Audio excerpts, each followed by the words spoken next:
Alrighty. Good morning to all CTEP participants. It is my distinct pleasure to be with you here once again this year. I'd like to think I'm back by popular demand, and I'm elated to share with you today on design thinking. Now, I'll be facilitating about 3 sessions, and this one clearly focuses on design thinking. And to put it succinctly, design thinking is a mental model and framework that facilitates problem solving through dynamic thinking and a human-centered approach, right? So the reality is it's distinct from all mental models by virtue of its process. And this process is what we're going to unpack in this session, and also what we'll be discussing throughout using examples and a plethora of other things. Now, it is integral to understand that as designers, and of course, many people, when you speak about design, they think about graphic design, they think about all these different things regarding optics, pictures, imagery, those types of things, colors, psychology, etc., etc. While that plays a role, it is effectively designing things to improve human life. That is design thinking. So it's from the most nuanced, simple things, the high level, even designing apartment buildings with certain features that just make it more humane, right? So we're going to get into it. But quickly, let me introduce myself. So Kemal Brown is the name. I run a company called Digital Global Marketing Limited. I also run the Digital Global group of companies, which encapsulates finance, a finance company, a real estate company, of course, the marketing company. And of course, we're also doing some venture cap stuff coming up pretty soon. More on that later. In my short stint in business, in formal business rather, because I like to say I've been an entrepreneur since I was about 5 years old, or rather I was entrepreneurially minded since I was about 5 years old. Digital Global Marketing was registered approximately 2.5 years ago, and in that time I've moved the company from 300 US to, we're doing around 8-9 figures annually now in US dollars. So it's been a good run, right? And we're working really, really hard to ensure that we keep this trend and keep this pace. And one of the things about innovating and moving from one level to the next is design thinking and the process and the mental model through which we can actually grow the company. Because design thinking involves innovative approaches. So you're moving from 1x to 10x. If you follow Grant Cardone, you know about the 10x rule and the 10x principle. Design thinking, typical or entrepreneurial thought speaks to just solving problems. Design thinking speaks to solving them in the most efficient, effective, and human-centered way possible so that all aspects benefit, both the bottom line and your interaction with your customers. But let's get into it. So, yep, it's Kemal. This is going to shift your perspectives quite a bit, I hope, and kind of give you a new approach to problem solving. And of course, it's for organizations of all sizes and industries across the board. So this applies if you're in finance, this applies if you are in retail, this applies if you are in tech, this applies if you are in, online e-commerce, whatever it is, it applies to you. Education, the environment, whatever it is. And just to tell you kind of what's coming up, we're going to be defining design thinking, discussing the stages of the framework, and showcasing a few case studies, because of course it's always good to look pragmatically at actual examples of how these principles are applied in business, in life, to cement them in your minds, and so that you have a working framework from which you can then extrapolate ideas, insights, concepts, pivot, iterate as needed, right? And of course, design thinking is obsessed with the initial stage of the customer development process, which is discovery, right? And we're going to speak about that in a bit. So let's begin. What you're going to learn? Well, I'm hoping that you take the value away in the form of these 7 points, and to understand what design thinking is and why it's useful. Master a simple design thinking method so you can apply it to various challenges. See examples of great design thinking at work. Learn the best practices. Understand the benefits of design thinking to business, because that's why we're here. You're all entrepreneurs. You're here trying to grow your business, whether it is social or for profit. And end of the day, design thinking can help you come up with approaches that achieves your goal, whatever that goal might be. Because instead of just seeking to solve a problem, ask how and if we should seek to solve the problem, which is one of the main innovations to this paradigm. You're going to learn about how to unlock your creative mind, not just brainstorming, but coming up with a lot of ideas that can help you to find the right idea eventually. And we're going to speak a bit about that. And you're going to learn about some design thinking resources that you can use and leverage. Of course, there's a reference list in this presentation where you can use and leverage tools to kind of help you get into design thinking mindset and unlock this ethos of execution. Because end of the day, it begins in thought, ends in testing and prototyping, right? So we're here to actually do things. Now, I believe all things begin in the mind, and it's something I speak about as a motivational speaker as well. Mental models and how our mind determines our outcome. So the typical entrepreneurial mindset, and of course one of the main things that you can identify in a mindset is the type of questions that we ask. Now, the typical entrepreneurial mindset is, okay, cool. Oh my God, I came up with an idea. I was watching this thing. I saw a problem that I had, and I said, oh my God, everybody has this problem. And so let me think up an ingenious solution to this problem. And it's like, okay, I come up with it. I'm like, yes, this is going to work. I can't believe it. I'm going to be so rich. I'm going to be the next Mark Zuckerberg.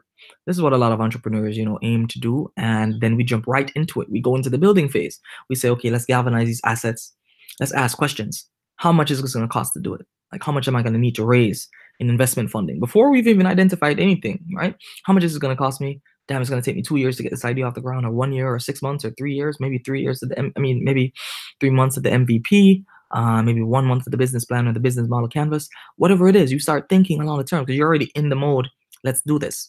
And what team do I need? Well, will I be the CEO? Will I be the CTO? Will I be the COO? Will I be C nothing, right? Will I just put the money in and invest? What will my role be? But we forget about the most important question. How do I create value for the customer? And at the end of the day, the customer is who is going to decide if you succeed or fail. But often the typical entrepreneur does not think about this, which is why we fail a lot. Timing has a lot to do with it, but failure has a lot to do with creating something that people don't want. Paul Graham's number one rule: build stuff that people want, and not only want, but love. Because if they love it, they'll come back for more. And that is what you want: recurring customers, customer retention, and all those lovely KPIs that we like to talk about in business. But it all comes down to making something that people want, and through your efforts, ensuring that they keep wanting and loving it. Okay? I love this quote because I think it encapsulates a lot of the design thinking ethos and why design thinking matters so much. We spend a lot of time designing the bridge, but not enough time thinking about the people who are crossing it. Isn't that powerful? We spend so much time in the past, we spend so much time designing phones, designing this, designing that, designing cars. We never thought, or many people don't think as much, many manufacturers and so on don't think as much about the people. Because if you were thinking about the people, even in bridge building, to use this paradigm, the road, the car sections would be large, but you'd also think about, okay, we need rails, we need some kind of protection just in case, the cars, human error runs off the road, runs off the bridge, and like runs into the side of the bridge. If people are walking, they're instantly gone. So there's a different thought process towards designing for people or designing for profit. Right? Just getting it done, just making it pretty. Is it pretty, but is it also functional? Because there's something called functional design and design thinking framework. Is it functional? Does it actually serve the needs of the people that it intends to serve? Right? And this is something we have to think about because it, in a very real sense, determines if the product will be successful and how successful the product will be. So shifting from the entrepreneurial mindset, the typical entrepreneur's mindset, to the design thinker's mindset, we can see a stark difference. One, we're not only thinking about building a problem, creating a solution. We want to understand not only what will make a great product, like, okay, there's a problem, we have identified it, it's a big problem, but we want to know how and if we should even do it at this moment. Maybe it's too expensive, right, to produce this solution, the one that we have in mind, and so the consumer wouldn't benefit in the end anyways, because you wouldn't be able to mass market this and get it out to the people that need it the most, right? Maybe it's not the right time. Maybe 2 years from now, when gold prices or commodities or steel, whatever declines, it'll be the ideal time to launch a solution. And in the interim, you could probably focus on something else to gather the resources. So it's really how, what is the best approach? Because there are many ways to solve any problem. And if we should do it, the big if, I think entrepreneurs don't really ask themselves that if, we just tend to leap in, but the if is a very, very important question. Because not all problems need to be solved by you, solved right now, or solved in the way that you're thinking of solving them, right? And this is a very important thing to consider. So I believe at a fundamental level, everything is connected. We are all connected synergetically in the mental map of the earth. All industries in business are connected. And if you run a business, you understand that all aspects truly are, because you have to understand a bit of finance. You have to have your legal team if you're doing certain type of transactions. You have to understand human relations and understanding people, because that's how you keep the company, keep people happy. Happiness indexes, all these different things. So many aspects of business is connected, and design thinking is one mental model that allows you to connect the dots, connect the cognitive dots that cement the lessons of business and cement business success. Because you cannot exist. For example, one of the things is everybody should be collaborating within design thinking. Not just, okay, you have a CEO and the CEO thinks to himself. It's about gathering as much information as possible from connected parties, right? And persons that have insights, thinking through the respective problems and taking the stages of design thinking, which we'll get into, and coming up with solutions. And that is fundamentally what we're here to do. Come up with solutions that are human-centered, meaning you're not destroying the earth, you're not destroying us in the process. You're not creating terminators, right? When you're just trying to build a robot. So design.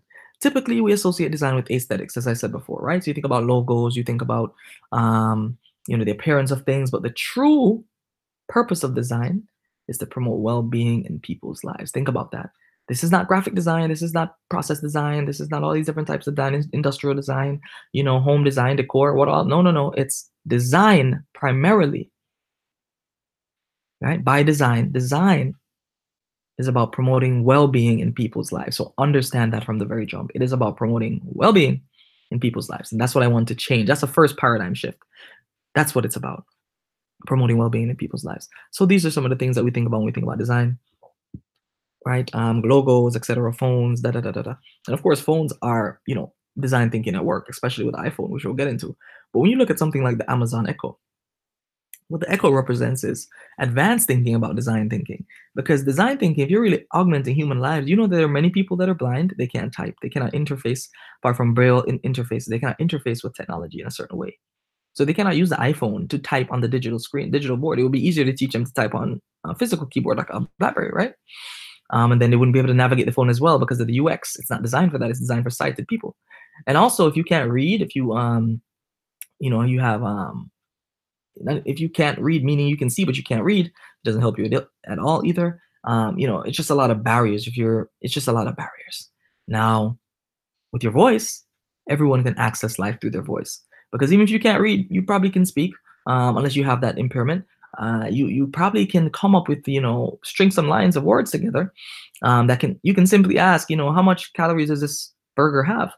And your voice, which is something that we all use, or most of us use, is the answer. Your voice is how the designers thought, okay, let's make it really simple. What do humans do? What do human beings do? Communicate with our voice. We talk to each other, literally.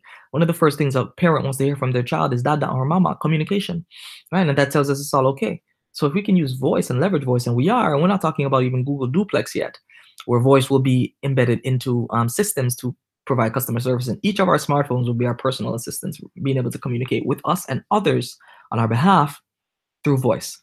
And this is where the world is moving. Technology, right? There's a quote that says, any truly advanced form of technology appears to be like magic. And that is what the world is moving towards. And design thinking is the primary driver, call it the spells driving the magic, right? So what is design thinking? We said we're going to define it. Design thinking is a human-centered approach to innovation that draws from the designer's toolkit to integrate the needs of people, the possibilities of technology, and the requirements for business success. That's from Tim Brown at Ideate. Ideate is one of the world's foremost design thinking companies, and they've come up with so many solutions, one of which I will show you in this presentation. Pretty cool stuff. Yeah, so that's the definition. It's the needs of people and the possibilities of technology. And sometimes the possibilities of technology outpass the needs of people, and we don't build because then it wouldn't make sense. It wouldn't be serving any purpose other than raw technological pursuit. And that's how what is Arnold Schwarzenegger is slipping me out. Terminators are born. Yes? So design thinking is above everything a mental model. It is a mindset of how you approach life and approach business and approach problem solving. Keep that in mind. It's a mindset. So it's a mindset distinct from other mindsets. Now, there are 5 phases in the design thinking process. The first one is to empathize, right? Empathizing speaks to, understanding the problem, understanding the people that are experiencing the problem, understanding the depth of their problem, understanding from whence their problem is and how long they've had this problem, and what they're willing to do to get rid of this problem, and if they want to get rid of this problem. Is it a deep enough pain point? Then you define the problem by assessing certain elements of the problem. you look at trying to gather a point of view about this problem, right? And from that point of view, you can then ideate. You can then come up with concepts, ideas, brainstorming sessions. You could come up with a plethora of ideas and distinct ideas. In the ideate stage, you really want different ideas. You don't want the same thoughts over and over again. You want to come up with distinct ideas, and you don't want to be judgmental. You want to keep things fluid and clear, and facilitate an open environment where everyone can learn. And then there's prototype. Prototyping is what it sounds like, right? You're going to create a solution, cheap. In startup land, we speak about the MVP, the minimum viable product, and that's what prototyping is. But it's a systematic step, and of course, these steps, while seemingly linear, are not always linear. They're not linear. They're more cyclical in a sense, and they're iterative. So you can see that you can empathize in the define stage. You still have to empathize. And then you can go all the way from emphasize to prototyping and back to ideate, because it matters. It's not a linear process. It's not running a 100-mile sprint. It may be more of a touch tag type of thing, right? You go forward and you might come back for something. Go forward, you might come back. And this is the process of design thinking. And then the final stage is to test. And that test could be an actual product on the market. Many people assume testing stays in the lab. No, that test could be launching that MVP, seeing if people are willing to pay for it, seeing if there's a general interest, and then releasing 2.0, whether it be via software or hardware, later down the line. So there's a lot to consider here. But the main thing to consider, it's 5 phases that are interrelated, not linear, but iterative. And of course, iterations speak to what? Going backwards sometimes and going forward, right? And sometimes taking steps back gives you a vantage point or a point of view that you did not think about before. And the thing is with design thinking, it helps you to do this in a relatively quick way so that you don't lose time, energy, and resources testing the ideas. You get to a stage through the respective phases, if followed properly, where you know to an extent that you're making the right choices. And from that process and the thinking and the decisions you make subsequent, we achieve success. So to empathize. Now, the core of design thinking is a focus on empathy. And we all should know what empathy is at this stage.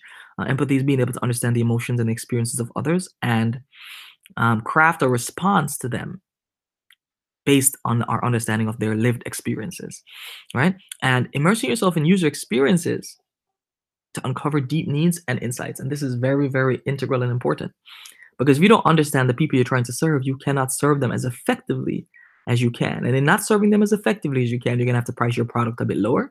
It's going to take you longer to come up with new feature sets because you didn't know about it before, because you didn't understand their pain points.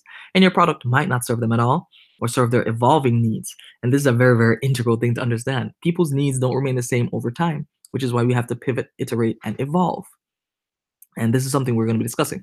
Now, during the first phase, which is to empathize, we can use several different tools such as interviews, focus groups, observations, surveys, walk-in interviews. You can do web interviews. You can do web surveys. You can do SurveyMonkey, many, many different tools and so on to kind of try to understand. Now, of course, you can just watch too. You can not stalk. I said watch, not stalk. You can watch people if your product is, for example, a lawnmower or some new super smart lawnmower. You can watch the process of someone cutting their lawn 50 times and just see what are the pain points. Is it that he has to cut the hedges manually? Is it that the lawnmower keeps picking up rocks and throwing it and breaking windows? What is the problem here, right? What is the main pain point? And then after you watch him for a while, you go up and talk to him and say, hey, I saw you cutting your lawn 2 weeks ago, or you just cut your lawn. Can you give me some insights into what's the most enjoyable part about this for you, and what's the part that you despise the most? And you go around. I think the riding more was that, right? People probably hated being on their feet. Somebody said, hey, riding more and capture all the dirt for you too, or the grass. And that was invented. But I'm sure there's some, by applying design thinking, there's some more ways to go in the lawnmower paradigm. But seeing as we're here not to talk about lawnmowers per se, but just business in general, let's move on to the example I have here for you called Embrace. Now, imagine for a bit that you live in a remote village in Nepal. It's winter, it's freezing. The nearby roads, it's impassable. You just had your first baby girl, and she's premature and really, really underweight. The room that you're in, while a bit warm, it feels like an ice bath to the baby, because babies are, when they're new on earth, they're not used to not having the warmth of mom's tummy, and so they need a little extra. Now, your daughter's going to die of hypothermia, right? If she's really, really cold and you don't have an incubator to keep the child warm, what are you going to do? Right? And hypothermia is interesting, one of the main causes of infant mortality. Many people don't know that. So designers would say, okay, the problem of infant mortality due to hypothermia, seems like a really, really worthy challenge. Designers would say, I'm going to design something to fix this issue, right? And there was a team from Stanford. They set out to solve this problem, and they wanted to make it super affordable because Nepal, as you know, it's not New York City. They're not super wealthy. The team ended up with a pretty cool solution, right? Of course, they needed empathy to be able to see what the people were suffering from, not just the mom, but the hospitals, the doctors, the parents, of course. But they needed to be able to understand, and it's okay to call somebody over the phone and talk to them. And they said, okay, based on the fact that these things are really expensive, the hospitals just didn't have incubators. They're like, well, let's design a cheaper incubator, right? But then they did another step forward. They went and toured the hospital themselves. They're like, forget, talking to people over the phone. Let's fly to Nepal and go tour these hospitals. The incubators were empty. Why? We discussed this earlier. You could not get through the mountains to get to the hospital. So after speaking to a doctor, they learned the homes that the babies were born in were 30 miles away, rough rural roads, and the parents had to fight for their lives to even eat, much less to get to the hospital, right? Well, what does that mean? That means the first solution that they thought they were going to build doesn't work. So they went through empathizing, right? Went through empathizing, they defined the problem. They thought they defined it. Then they went to Ideate. They came up with a solution. Hey, we're going to make something really cheap and they'll put it in the hospitals. Until they went to the hospitals and saw, oh, the problem isn't that, they can't access it in the hospitals, or that the hospital doesn't have incubators, or at least they didn't have as many, yes. But they did have incubators, but the incubators were empty. So what is the real problem? Accessibility to heat and healthcare that the incubators provide. And that is the new point of view that came out of the ideation. And they said, well, let's prototype something. They developed what is called Embrace, which is the little heated sleeping bag that you're looking at on your screens to the lower right. That tool is something that they distribute to the homes in Nepal now that act as incubators for the tiny babies. And that, my friends, solved the problem. Since then, they've done, the link is actually to their website. You can click it. I just put an embedded link so you can see the underline. You can click it and go to their website. You can check out more about the product, but that is innovation. That is design thinking at work. Looking at one solution that you thought, but getting more information, right? And taking an alternative approach. Who would think to make incubators for homes, right? Not many people, but the mental model allows you to think differently. As Steve Jobs would say, think different, right? Now, defining the problem. So you define the problem with a point of view, right? You need to understand who your user is with as many specific details. This is similar to marketing when you're doing a buyer persona. What is their deep unmet need and why is this insightful? Why does it matter? Why does their need matter? Does their need matter? Clearly, everyone wants to solve every problem on earth for everyone, right? Not everyone, but a lot of people are really idealistic and they want that.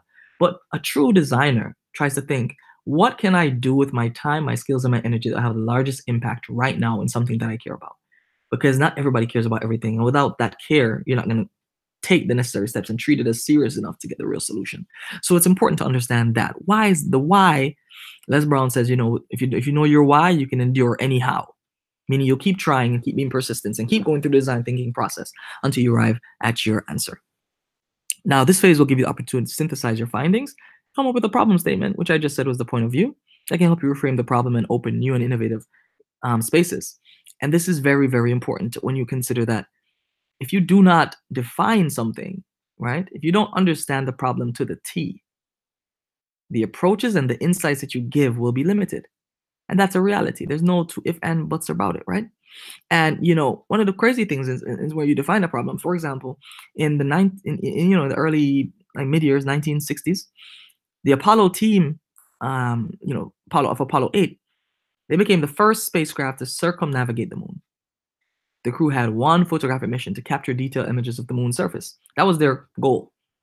As they rounded the dark side of the Earth, or the dark side of the moon, they saw for the first time what Earth looked like, a big marble. Now, of course, in the past, people assume that we were the center of the universe, and some people in their personal lives still think they are. No shade thrown. But Earth, as you know, is a very, very small little thing in a vast universe. Now, with the photographs, they saw that, oh my goodness, we are having some environmental problems. The photos showed, when you analyzed it, when NASA analyzed it, like, hold on, we think our resources are endless, but even look at the atmosphere, it's looking kind of thin. It's And so that sparked the creation of Earth Day. They saw that, everything's finite and the Earth itself is small and there's no extension, there's no additional resources coming from any other thing. Just that image allowed persons' minds to change, right? So during during empathizing, yeah, you collect stories and insights from users, but the design phase allows you to synthesize these findings, come up with a solution, or rather come up with a way to reframe the problem, open new and innovative spaces for solution. Now, point of view is composed of a few things. One, what is your user, or who is your user rather? Three elements, right? What is their deep unmet need, and why is this insightful? So you have to list the insights that you gain from the process of empathizing, right? Now, one of the craziest things is when you think about, a point of view, it's so important to ensure that you frame it properly.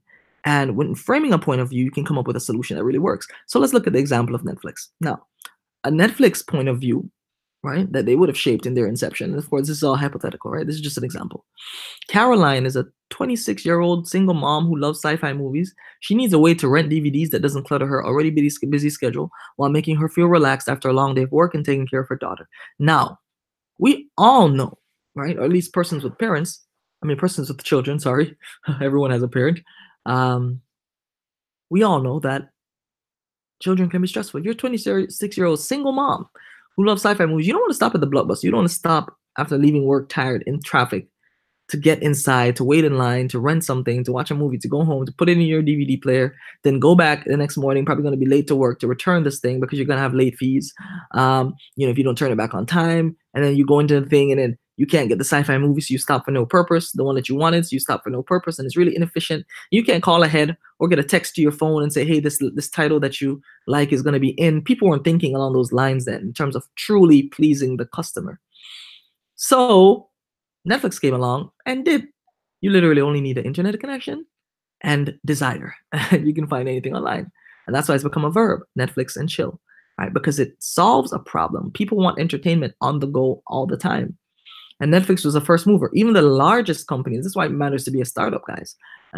Even the largest companies like HBO are just getting on the train, right? Stars, they're just getting their mobile apps, but it's kind of too late. Netflix is already taken over. And their programming is being bootlegged like crazy. But guess what? Netflix is so cost effective, $9.99, $12.99 depending. People rather just pay it and access the service. And they give you a family plan. So it's actually $2.99 per person for Netflix. Isn't that amazing? And that is but they are thinking, hey, why not get everybody on Earth on our plan and we'll be rich? Let's get everybody on Earth on our plan. If we can get it, for those who watch Bird Box, 40 million Netflix subscribers watch Bird Box after 2 weeks of it. That is, no movie theater is getting those type of numbers. Why? They didn't have to get up. They could watch it on their mobile phone, they'll download it when they're going on a plane. Accessibility, thinking. Why would you want to only go to the movies to get entertainment? Of course, there's split effects like loss in productivity overall, but you're still getting, in terms of like businesses. And when people are watching Netflix, they're not doing anything else and they just binge watch Netflix. But yeah, that's a cost. That's an opportunity cost for the individual. But the service is delivering on its promise, which is entertainment, right? Investing in content that it's own. So many, many different aspects. Netflix is an amazing company. We sure look at them. And of course, Netflix's pitch deck about culture is amazing. You can check that out as well. Now, then we ideate. Flare out as many and generate as many ideas as possible. One of the big things is you have to defer judgment, right? Do not judge when you're trying to ideate, meaning don't tell anybody their idea is stupid, because that idea might actually lead to something that is innovative. So it might seem as foolish, it might seem as, non-intuitive and kind of boring, or, oh, this is just kind of outlandish. We look at viability, right? After the fact. You look at if this can work after the fact. Just come up with the ideas. Ideate around it, come up with the ideas, right? And we look at the if it can actually work way later. That is not your concern in the ideation phase. It is really to come up with ideas, wildly, diversity of ideas. You don't want the same ideas. And of course, you're coming up with ideas that you think can 10x this, not 1x, not just solve the problem, but make it 10 times better. By an order of magnitude, as Elon Musk loves to say. Now, if you think about this, let's go back into space, right? Because we all want to be astronauts as kids. Now, no judgment, so you're not telling anybody the bad, so it frees up the openness for people to collaborate and speak on their ideas. And then you're looking for quantity of ideas, a lot of ideas, right? Diverse, all over the place. And then you're going to now distill those ideas down. But one of the main things that the ideation phase provides is divergent thinking, right, versus convergent thinking. And I go back to space because I say that if you remember Apollo 13, you remember that movie, right? Now, you remember that an oxygen tank exploded on board after the I think it was about the 70s, the mission to the moon. They needed to find a new route that would get them back to Earth quickly because they had limited air supply and power, right? Things were going bad. They damaged the power cells. Now, of course, if your oxygen tank blows up, you are going to have a problem because you can't counterbalance the oxygen with carbon dioxide, which we exhale and which is poisonous, right? Now they had no tool that could at that time help them up there to do this. They contacted NASA. Now, astronauts are extremely smart people. You have to be pretty smart for people to let you take billions of dollars worth of equipment into space, right? And to not die. So, as you know, they had to come up with a plan. NASA contacted them and the people on the board. Now, they had to then think dynamically and ideate on all possible solutions. Okay, we can do this. Can we, lower our burn rate of fuel? Can we, whatever it is that they came up with, they came up with many different things. They had to find a new route because they're saying, okay, well, maybe we can make it, but if we adjust the route and use the Earth's gravity to slingshot us around, and then that would work, right? But they had other problems. They had multiple problems they had to solve.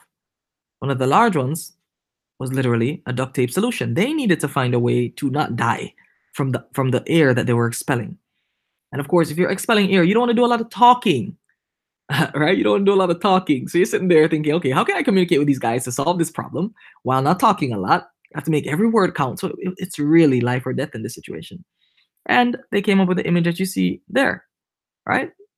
They called it the mailbox, and it's a filter. It filtered out the carbon dioxide and took the astronauts safely back home.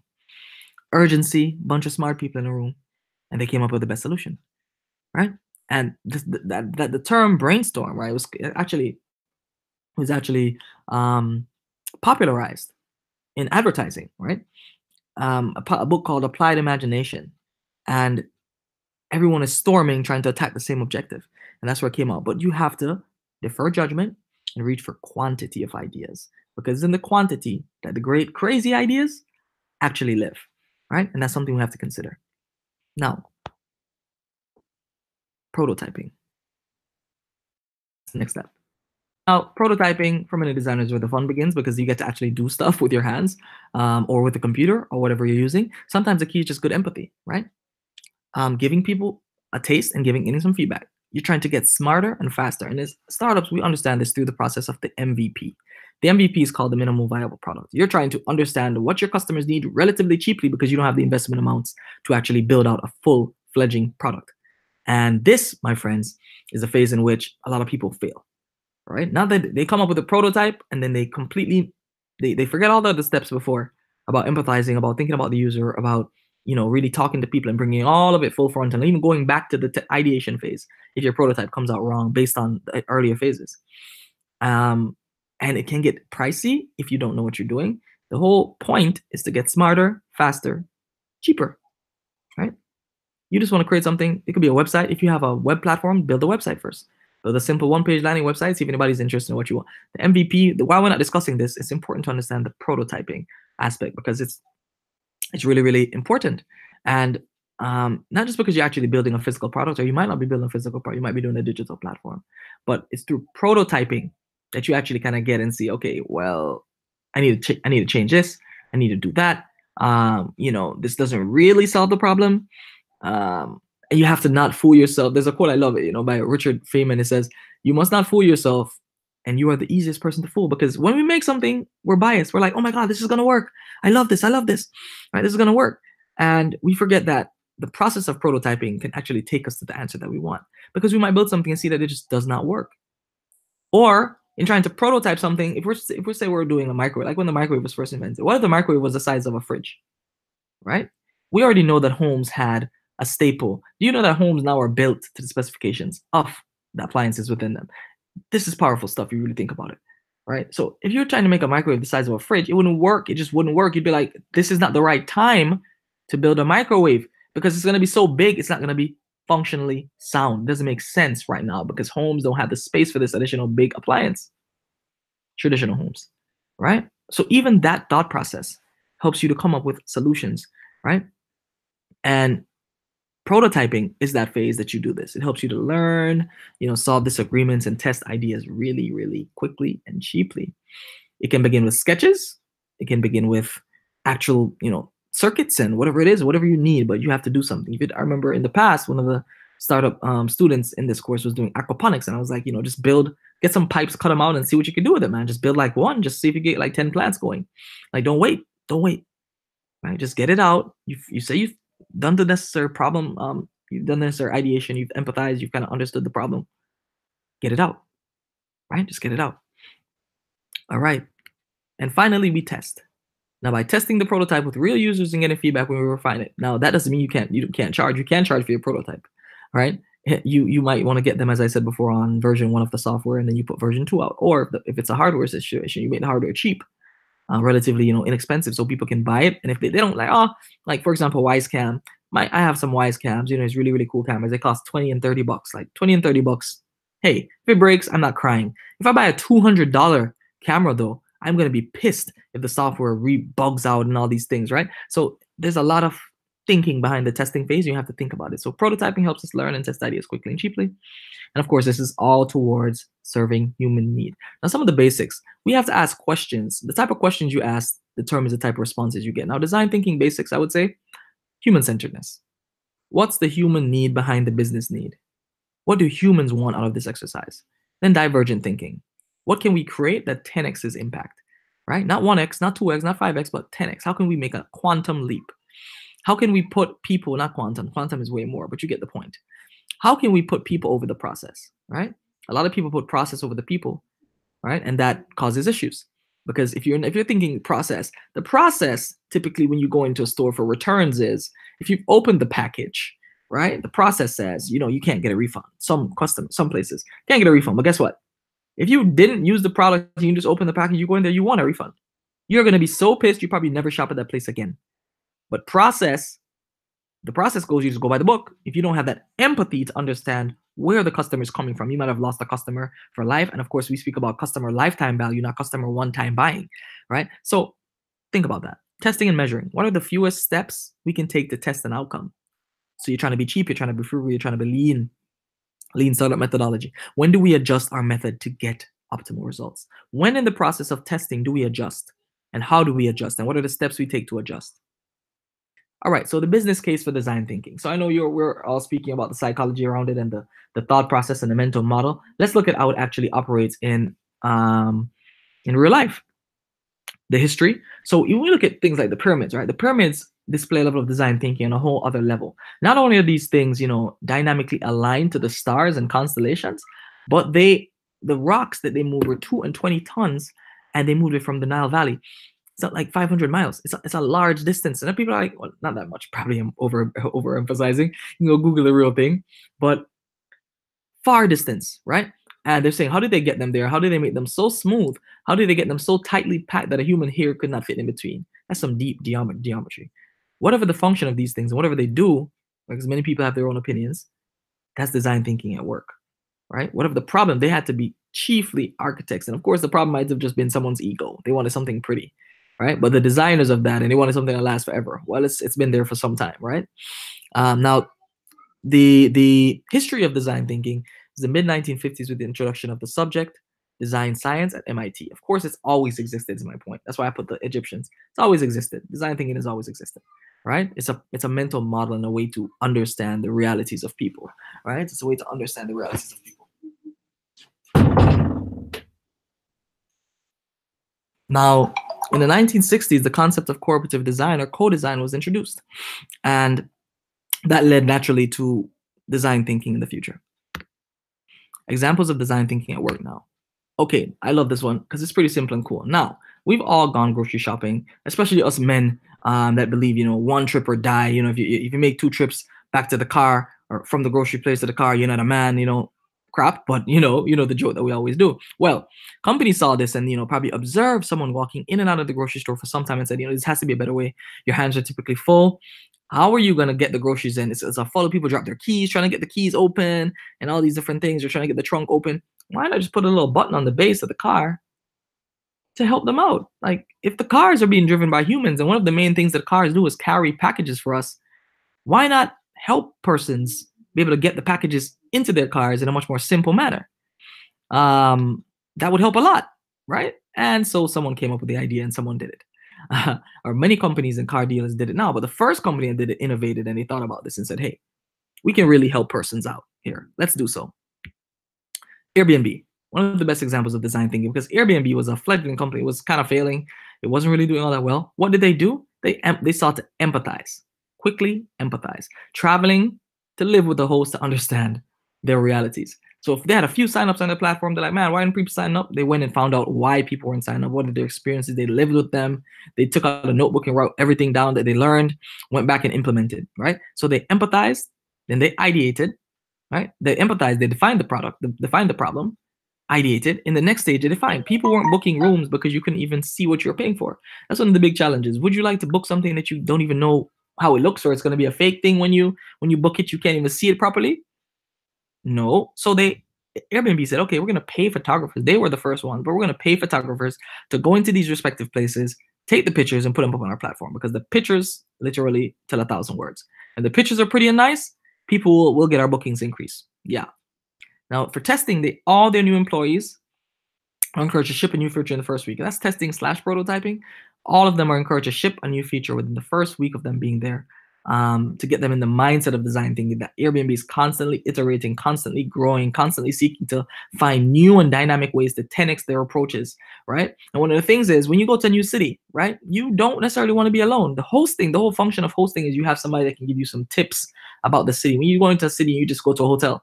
Yeah, you can ask the bellhop, but this person is there with you. They can cook you a traditional meal. And on top of that, Airbnb has added Airbnb experiences, because literally empathizing, one of the things that people travel for is an experience. And if your host or individuals in the city can give you this experience, well, then you got magic, don't you? And then the simple change from a star to a heart. So in the past, Airbnb had their save function as a star. Someone came up and said, hey, the heart is a much more powerful, especially in the age of social media, is a much more powerful signifier than a star. Why don't we just adjust this? They saw a 30% increasement in the engagement rate. That one simple thing. This is powerful stuff, people. Powerful stuff. Apple, one of our favorite companies, are one of the ones you might hate the most. Now, I'm an Android guy, but I love my MacBook. I love my iPad Pro. Love my iPhone too. Well, not really. I love my Galaxy Note, as I said. Best thing ever. And while Steve Jobs said, people want to use their fingers, this is another concept. Before I get to the Apple mouse, I'll speak about the fact that the iPhone as an innovation, as a design thinking paradigm shifting tool. In the past, as we know, it was Nokia's, it was press your buttons, it was, have a pen, the most professional Palm Pilots, which are now defunct, and Blackberries, they had either a quirky keyboard, or they had a pen that you would use because you're all super professional, right? Well, Steve Jobs looked and said, well, I'm human, and humans, pens, we have a pen attached to our hands, which is our fingers. Mine doesn't have ink, but it can interact with the world. His background and looking at philosophy, even when the Mac was developed, the fact that he understood that people want choices. By their very nature, people get bored easily. So he wanted to give them choices in fonts. And so he did. And then Windows copied it, right? I think a stark difference when you look at computer companies is Apple is a design thinking company, was so more in the past. And then Windows is more of a entrepreneurial product company, just making products just to serve a need, not really thinking about the users. Because if they did, the products would be drastically different. Now, Apple came up with the iPad, the iPhone, which you just touched, right? Before then, the Moto Razr was the coolest phone, and it blew everything under the water. Eventually, nobody was scared of Apple until they took over the whole phone market. Right? At the time, Apple had 5%. Nokia had the whole phone market, apart from the competitors and so on. But now Nokia is like, we make jokes and memes about it, right? Now, and of course, the finger, by virtue of being human, you have a finger, most of us. And the finger is the most natural way to interact with our world. We touch things, we touch people, we pick babies up, we touch our food, we hold our food with our hands. And some people hate using knives and forks because why? It seems unnatural. It seems, why am I doing all this work when I got hands? Cavemen used to eat with their hands. We've gotten all fancy. I'm not saying we should go back there, but in Africa, we still eat with our hands, right? Because it's more tactile. It's about touching. Children, when you're teaching them, you want them to be tactile. You want them to feel stuff and touch stuff. You want them to stay away from fire because it touches and hurts.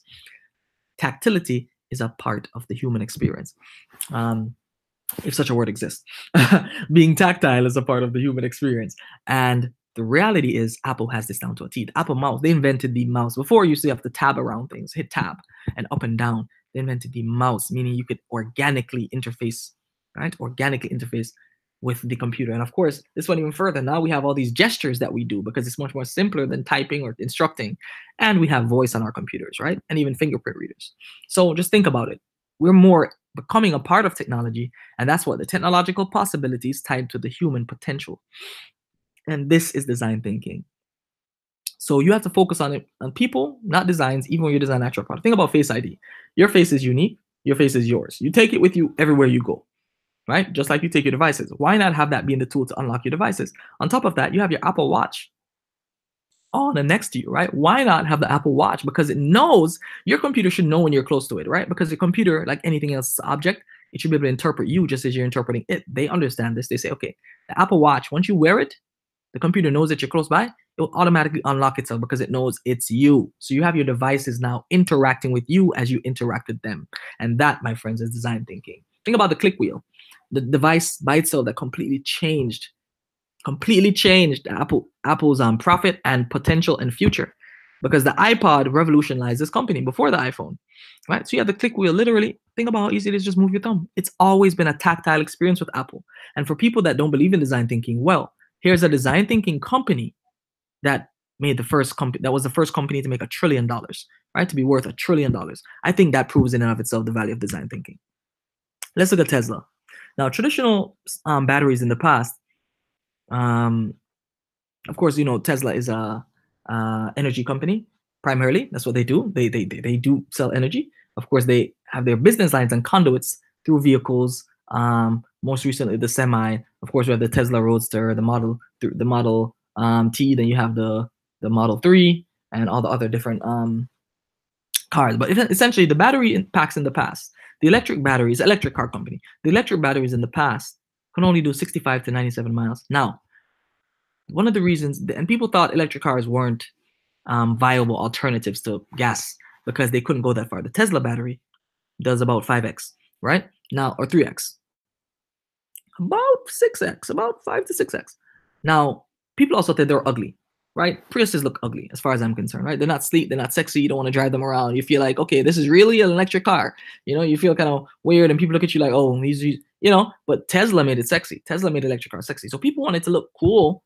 People always want to look cool when they're driving, especially guys, right? Want to have our hands out of the car and look all cool, and, you know, pick up some chick that we see, and you know, guys like to look cool in cars. And as a car guy, I understand, and, you know, guys are cars, and I don't mean to be sexist in any way with that last comment, right? But it's a reality. You know, we like cool cars, we like to look cool, but electric cars didn't. So Tesla said, okay, why not create a car that's functionally sound, meaning you can go much farther on this battery, right? So install charging stations much more so that's accessible for the respective persons trying to use this car, right? And then make it sexy and cool. Well, we've seen how the company is done. And as Elon Musk said, he's just always iterating and trying to get to an order of magnitude quicker, half an order of magnitude, whatever it is, which is 10x. The 10x thing is a real thing, and all businesses should see 10x themselves every year. Even if you hit 5x, you are doing well, all right? Even if you don't hit the 10x. PillPack. Now, this is a digital pharmaceutical distribution platform and product. Think for a second, if you are diabetic, if you have illnesses, you have a bunch of stuff that you need, you always forget to take your pills. You don't know how much it takes. You always have to go to the pharmacy to get your things refilled. Why not just get it delivered and you have your little portable pill dispensary, portable medicine dispensary, right? That you have an app that alerts you, hey, take it now. Don't forget your pills. That it's making your life easier. You always have your smartphone on you, but we forget things because of our busy days. Why not have apps, tools, interfaces, all the technology at your disposal help you to make your life better? What can make your life better other than healthcare? And I think that is the one big paradigm shift that we're going to see in the future, how healthcare is being impacted by technology on a smaller scale, not necessarily going into hospitals with fancy machines, but seeing how not just calling your doctor online and having him prescribe and send something to you digitally either. There's going to be some dynamic things coming out in healthcare in the future, and I'm looking forward to that. Now, 219% of design-driven companies have outperformed the Standard & Poor's Index over 10 years. Design Management Institute 2050. Now, so from 2005 to 2015, 219% of companies using the design thinking paradigm framework have outperformed the Standard & Poor's. I don't think you need any more proof than that. Now, the business case, it reduces the risk of launching new ideas. logically, because clearly you're prototyping much cheaper and you're ideating in a different way. So you don't even get the type of problems. By the end, by the mid-range of the process, you have really good concepts and really good solutions already. And then you're just testing to see if they can be viable in the time in which you're trying to build them. Right? The typical entrepreneurial process is full on just trying to figure things out. Right? End up iterating and pivoting until later in the process. It helps organizations learn faster. Right? As we've seen with Apple, focusing on user experience increases your revenue. It generates solutions that are innovative, not just incremental. So you're making 10x leaps versus 2x, 1x, right? Improving UX saves money. Think about it. If your product just works, right? And if you have a clear pipeline for your product, clear process and what you know you're going to do, you're gonna save a lot of engineering power and dollars because you're clear on what you're building and for whom. You're going to decrease the cost of customer support because you just won't need that much people. When Google Duplex comes in, clearly it's going to revolutionize that industry. But the reality is you just don't need as much people because your product works. Think about it. If your product works, you're not calling anybody. I haven't called anybody about my MacBook. It just works. Yeah, it slows down a bit, gets a little hot, but it just works. I haven't had to call Apple, versus some other things in life like banking. You have to always call them for something because they're doing something wrong, right? Or charge you something, or they didn't update you on something. Of course, if your product just works, it also increases your customer retention and loyalty. Now, why are people loyal to the Apple brand? One, Apple psychologically understands that people want to feel cool and special, and they want to be set apart from other people. So they create the devices and make them premium, make them beautiful to look at. So you have an iPhone. You could have, in the early days of iPhone, you had an iPhone as a girl or guy, you instantly get the attention of the opposite sex. Because why? It was cool. You felt hip. And it was just an attractive device. They made technology cool when technology was not cool. Technology was the domain of nerds. If you had a Mac, in the past, nobody would have gone to school and showed it. You probably got beaten up. Now, if you have a Mac, you're seen as a captain of industry. You're seen as super cool. I had a client come into my office there. She said, I wanted to work with you because I saw your fleet of iMacs. I'm like, this is hilarious. Right? In the past, that wouldn't have been a thing.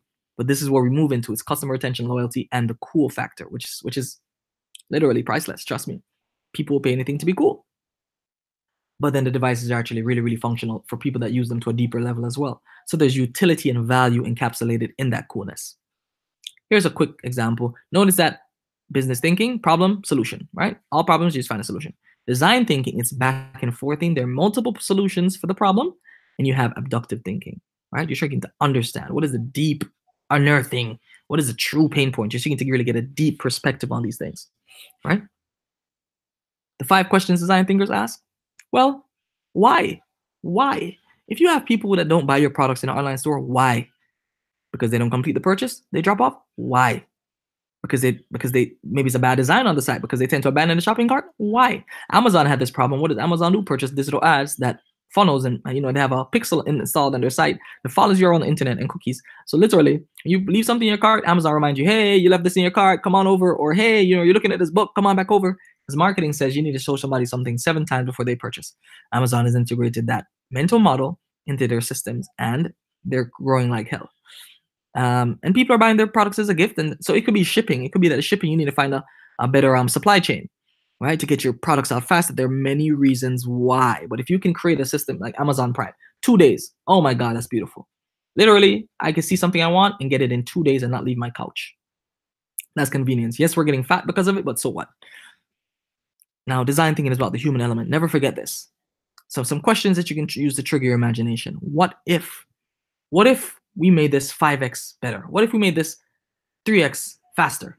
What would that cost? Okay, it would burn up the thing. What if we use silicon instead of metal, instead of steel? Would that insulate better? Like, what if? How would it be different if we use a wheel instead of up or down? How would it be different if we took out the headphone jacks and use that extra space for battery? What if we gave somebody a 10-hour battery life? What if we made the screen 15% bigger? How would we make the device stay the same, though, in terms of its dimensions? What if we made a bigger iPad to the iPad? How would we make it more business friendly for persons that need a big screen? What if we knew what the world would be like in 10 years? What if we knew the energy? What if we knew, the amount of energy we'd be burning in the next 5 years? How would that impact? What if we knew how hot the world would be the next 10 years? Predictive things. How would that impact how we use the resources on Earth right now? What would change if? What other way could we implement or solve this problem? Very, very powerful questions that you can use to drive your innovative thinking. And we are now at the conclusion. I want to thank you all for joining me today. I hope this discussion was beneficial. I hope that you garnered some real insights. You understand the design thinking process. You understand the framework and how to leverage it. And of course, with the resources that I've put subsequent to these slides, you should be able to go in and just get things done. Right now, here are a few references. You can check them out. There are also some references on the curriculum.